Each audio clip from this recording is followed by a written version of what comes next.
हरे कृष्ण। हम लोग अभी आया समुद्रगढ़, राधा गोविंद मंदिर है।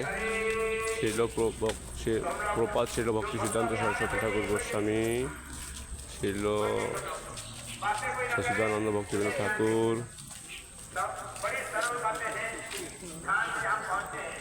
आप माइक जो साउंड है उसका आवाज़ सुनाई दे रहा है आपको? ठीक है, बता देंगे आपको क्या है।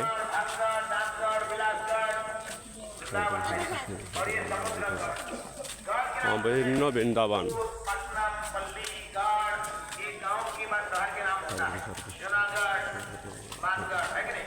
तो ये ऐसा होता है।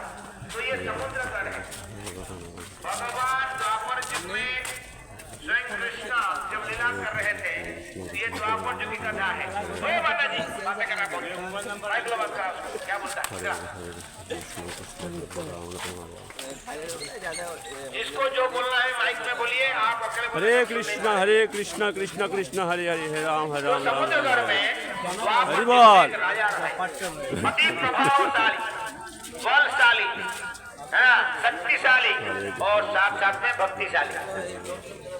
जितनी शक्ति भी थी, सामर्थ्य था, उतना भी भगवान कृष्ण के प्रति उनकी भक्त था। ये उनकी विग्रह है, राधा गोविंद देव जी, ऐसा कहा जाता है। अब समुद्र राजा की ये विग्रह है, उनका महल यहाँ था पुरानी। तो समुद्र सेन उनका नाम था, समुद्र के राजा का नाम था समुद्र सेन।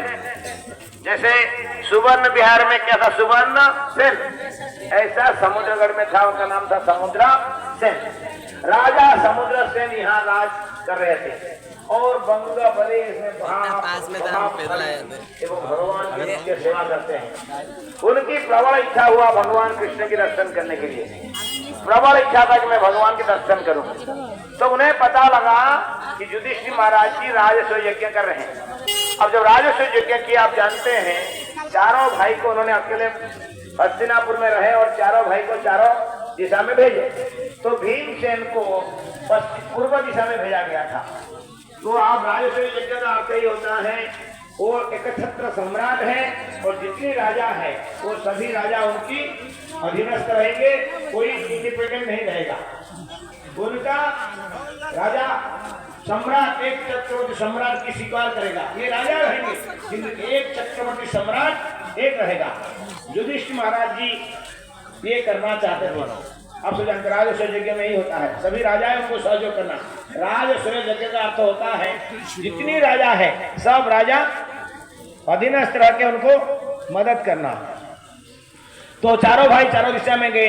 इसलिए आप जानते हैं जो अर्जुन के नाम धनंजय बना, इसका कारण क्या है?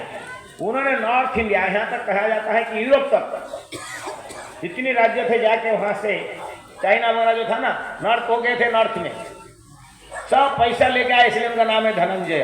धन की संग्रह ग्रहण करके लेके आए। इसका प्रभुपाद जी उसमें लिखते हैं, जहाँ धनंजय शब्द भागवत गीता में है ना, उसमें लिखते हैं प्रभुपाद जी।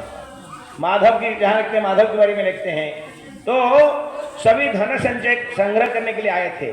तो यहाँ पर भीमसेन जब आए तो ये आप जानते हैं भीम साधारण नहीं थे, कहा जाता है 10,000 हाथी। एक हाथी छोड़िए, एक हाथी यहाँ आ जाए ना, हम किसी का हिम्मत नहीं होगा उसका आगे जाए पीछे जाए किधर जाए, समझे कि नहीं?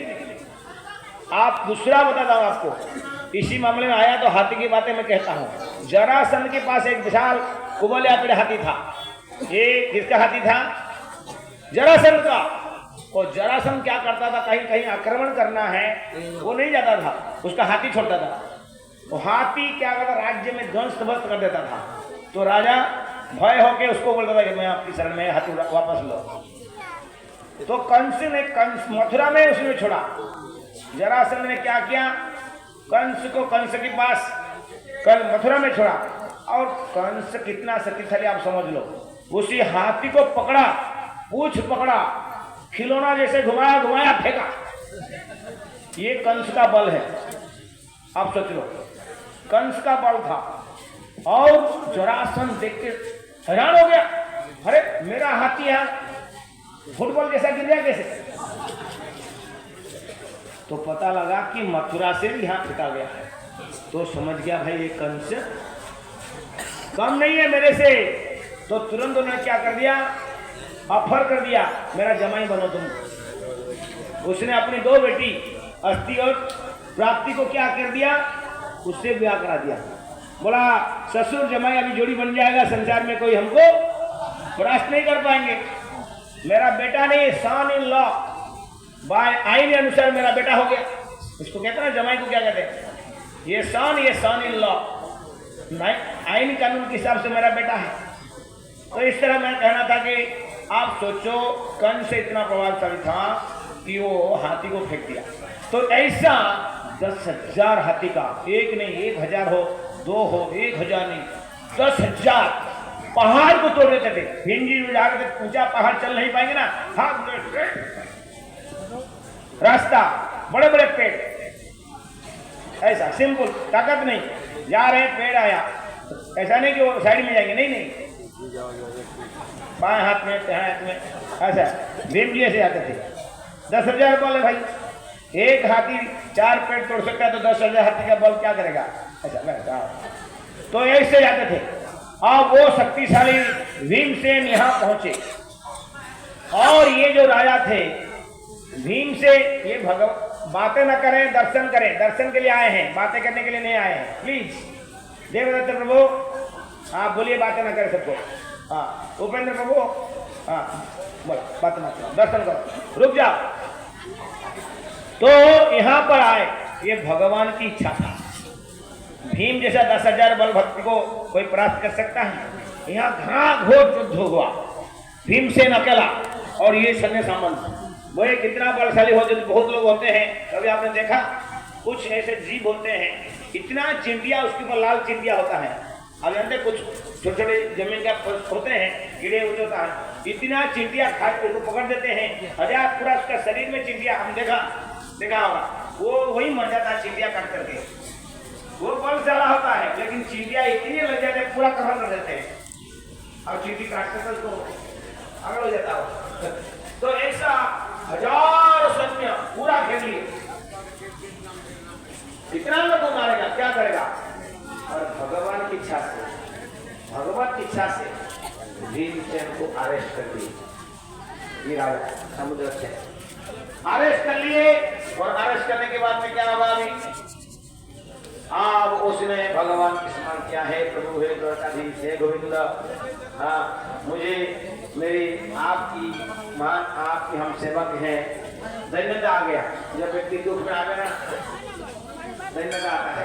और जैसे द्रौपदी ने पुकारा था, तो तुरंत भीम तो जानता महान भक्त है, भगवान कृष्ण की स्मरण करने लगा, और स्मरण करते ही तुरंत भगवान कृष्ण वहां प्रकट हो गए अपने भक्तों को बचाने के लिए। अहम भक्त पराधीना प्रकट हो गए, भीम को दिखाई नहीं दिया, लेकिन जो राजा था समुद्र का, उसके सामने भगवान खड़े थे।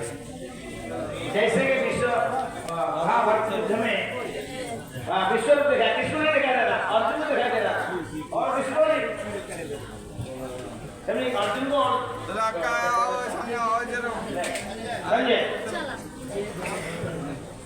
आगे